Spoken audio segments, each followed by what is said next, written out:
అన్న మిమ్మల్ని ఏమని పిలవాలి? విష్ణునా, అభయ నవీనా, బిగ్ బాస్ అభయ? మీకు ఏ నేమ్తో కలిగితే మీకు ఇష్టం?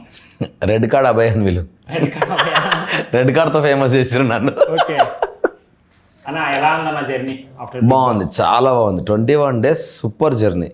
ఒక 1-2 days రప్చర్ తప్ప అంత బాగుండే, చాలా బాగుండే. బాగా నిద్రపోతుంది ఇప్పుడు? యా, అంటే ఈ 2-3 days నిద్రపోతలేను, బట్ ఆబ్వియస్లీ నేను వెయిట్ చేసింది దీని గురించే కదా. So I'm very happy. ఇంకో 2 రోజులు అయిపోతే మెల్లగా ఇదంతా సెట్ అయిపోతే ఇంకా ఫుల్ పడుకోవడం. ఇది అసలు ఎలా వచ్చిన ఇండస్ట్రీకి? మీ డాడీ ఏమో మ్యాథమెటిక్స్ టీచర్ అన్నారు. అసలు మామూలుగానే చాలా స్ట్రిక్ట్ ఉంటుంది కదా, చాలా చాలా చాలా. కనీసం మూవీస్కి వెళ్ళడానికి ఉండదు, బయటకి వెళ్ళడానికి చాలా రాడ్ ఉంటుంది. అసలు ఇండస్ట్రీకి రావడానికి ఏమైనా ఇన్స్పిరేషన్ ఉన్నారు? ఎవరైనా ఇన్స్పిరేషన్? నిజంగా ఆనెస్ట్గా నాకు ఇన్స్పిరేషన్ అట్లా ఏం లేదు. కాకపోతే నాకేంటంటే హ్యూమర్, సర్కాజం, మజాక్ చేయడం దోస్తులతో ఇది నాకు చాలా అలవాటు. నా చుట్టూ ఉన్న ఎన్విరాన్మెంట్ ఎప్పుడు హ్యాపీగా ఉంచుకుంటే నాకు అలవాటు. సో అట్లనే నేను బీటెక్ చేస్తున్నప్పుడు కూడా అట్లనే దోస్తులతో ఉంటుండే. అప్పుడు ఎందుకో మా దోస్తులు 2-3 ఏదో ఆడిషన్స్కి ఫోటోలు పంపిస్తున్నామరా అంటే వాళ్ళతో పాటు పంపించిన, బట్ అది రాలేదు, లైట్ తీసుకున్నా. దాని తర్వాత బీటెక్ నాకు అసలు ఏది నచ్చట్లేదు, కంప్యూటర్ సైన్స్ నాకు ఇదేది వస్తలేదు. సో ఇది నా ఫామ్ కాదు, ఆర్ట్ ఫామ్లోకి వెళ్ళిపోదాము అని చెప్పేసి ఎట్లా పోదాం అనుకుంటే, ఎక్కువ మాట్లాడుతూ ఉంటావు కదరా, యాంకరింగ్ ట్రై చేయని 2-3 దోస్తులు అంటే యాంకరింగ్ పోదాం అనుకున్నాము. కానీ మనకు ప్రాపర్ సోర్స్ దొరకలేదు. మళ్ళీ లైట్ తీసుకొని ఇంకా లక్కీలీ అదే టైంలో ఐసిఐసి బ్యాంక్లో జాబ్ దొరికితే జాబ్లో జాయిన్ అయినా. ఆ జాబ్లో జాయిన్ అయినప్పుడు కూడా సేమ్ ఇట్లనే ఉండి మజాకులు చేస్తూ ఉంటుండే. సో అప్పుడు కొందరు అరే నీకు కొంచెం విత్ ఇన్ బాడీలో ఒక హ్యూమర్ ఎలిమెంట్ ఉంది, ఒక యాక్టింగ్ స్కిల్స్ ఉన్నాయి, అంటే నువ్వు లేనిది ఉన్నట్టు నమ్మేయగలుగుతావు. అప్పుడప్పుడు ఇట్లా ఏదో రకమైన యాక్ట్ చేసి దీని ఏమంటే ఇప్పుడు ప్రాంక్ అంటున్నారు, అప్పుడు ప్రాంక్స్ చేస్తుండే అట్లా నేను ఆఫీస్లో. సో నా మేనేజర్ ఉండి మాది బ్యాక్ అండ్ ఆపరేషన్స్, సో అందుకని మాకు ఇంత స్పేస్ ఉండేది. ఫ్రంట్ ఎండ్లో అంటే కస్టమర్స్ ఉంటారు, సో మాది ఏంటంటే సాఫ్ట్వేర్ కంపెనీ టైపే ఉండేది. దాంట్లో ఆయన చూసి అన్నప్పుడు నాకు కూడా బీటెక్లో ఒకసారి అనిపించింది కదా, ఈయన కూడా అంటున్నాడు నిజంగానే ఉందేమో ట్రై చేద్దాం కదా అనుకొని అట్లా ట్రై చేద్దామని స్టార్ట్ అయినప్పుడు తిరిగితే అన్నపూర్ణాలో ఇట్లా యాక్టింగ్ బ్యాచ్ అది ఇది ఉంది అని అంటే వెళ్ళి జాయిన్ అయిన తర్వాత అప్పుడు ఫిక్స్ అయినా నేను నా లైఫ్. ఎందుకంటే ఆ జర్నీలో నాకు సినిమా బాగా నచ్చుతుంది, యాక్టింగ్ ఇంకా బాగా నచ్చుతుంది. సో నా లైఫ్ ఇది అని ఫిక్స్ అయిపోయినా. ఇక అప్పటి నుంచి సినిమా. ఫస్ట్ మూవీ ఎట్లా వచ్చిందన్న ఛాన్స్?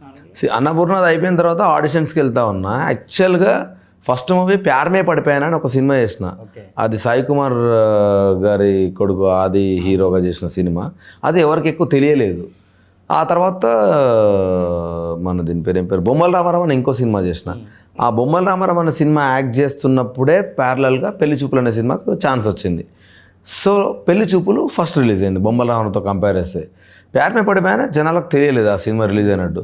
పెళ్లి చూపుల నుంచి పెళ్లి చూపుల అబ్బాయి అనే ఒక పేరు వచ్చేసింది నాకు. సో వచ్చినప్పుడు ఆ పేరుతో ఫేమ్ వచ్చేసరికి ఇంకా అందరికీ అదే నా ఫస్ట్ సినిమా అని జనాలు ఫిక్స్ అయ్యారు. నేను కూడా ఫస్ట్ సినిమా అంటే తక్కువ నాకు పెళ్లి చూపులనే వచ్చేది. సో అట్లా పెళ్లి చూపుల నుంచి జర్నీ స్టార్ట్ అయింది.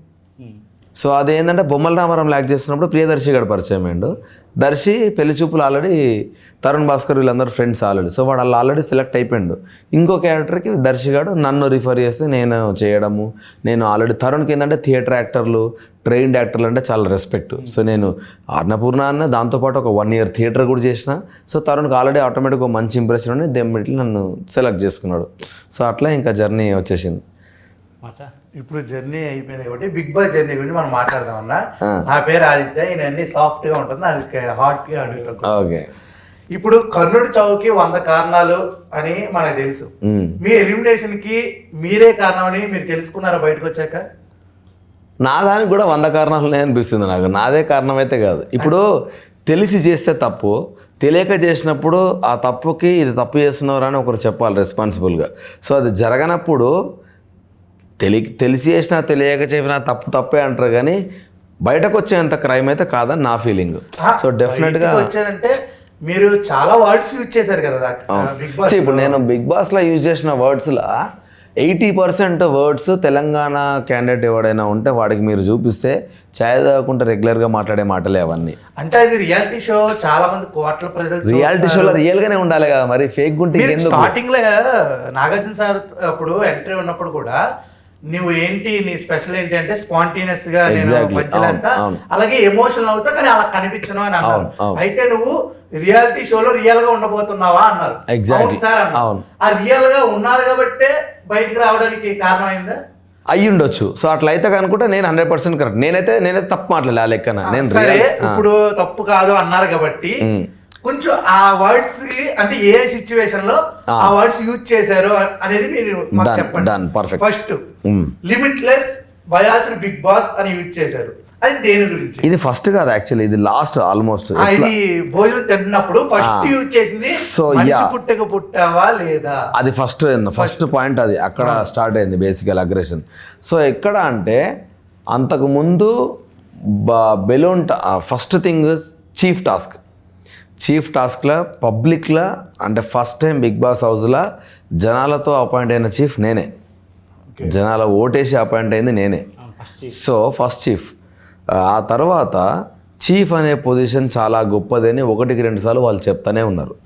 Chief has lot of responsibilities అన్నది పాయింట్.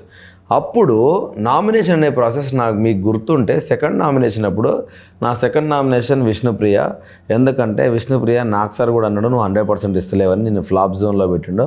సో నువ్వే నా నామినేషన్ అంటే బిగ్ బాస్ నన్ను అడిగిండు, నాకు సార్ చెప్పిన నామినేషన్లు కాదు నీ నామినేషన్ చెప్పండి. సో అప్పుడు నేనేమన్నా నా పర్సనల్ నామినేషన్ చేసుకోవడానికి రాలేదు, నేను హౌస్ గురించి నామినేట్ చేయడానికి వచ్చిన బిగ్ బాస్. సో నాకు సరే అవసరం లేదన్నప్పుడు డెఫినెట్లీ హౌస్కి అవసరం లేదన్నట్టు కదా అని చెప్పి నేను చెప్పిన. సో నాకు రిటర్న్ ఏం మాట్లాడలే. ఆ తర్వాత ఐఎమ్ 100% క్లియర్, ఎందుకంటే నేను నా పర్సనల్ ర్యాప్ గురించి రాలేడా, హౌస్కి ఎవడు అవసరం లేదు. సో దాని గురించి నేను చెప్పిన. అది చెప్పిన తర్వాత సో నాకు క్లారిటీ ఉంది ఏంటంటే నామినేషన్ అనే ప్రాసెస్ దేనికి, హౌస్కి వాడికి అర్హత లేదు హౌస్లో ఉండడానికి, వాడు అన్ఫిట్. సో అన్నప్పుడు చీఫ్ అనేటోడు చీఫ్ని ఎట్లా నామినేట్ చేస్తాడు ఇంకో చీఫ్ని? చీఫ్ అంటేనే గొప్ప పొజిషన్, చీఫ్కే హౌస్లో ఉండే అర్హత లేదంటే కిందోనికి అసలు లేనట్టే. సో నాకు ఆ పాయింటే నచ్చలే.